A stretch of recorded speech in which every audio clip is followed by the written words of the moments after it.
আছে না ভাই পারার আমি ওকে নিয়ে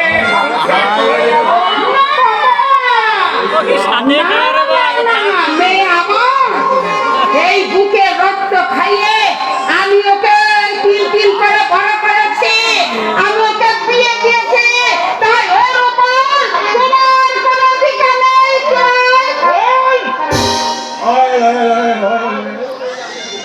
আজ আমি চলেই যাচ্ছি।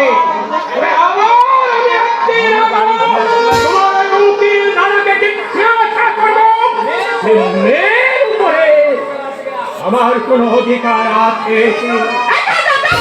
তোমার বক্তৃতা আমার একদম অসহ্য।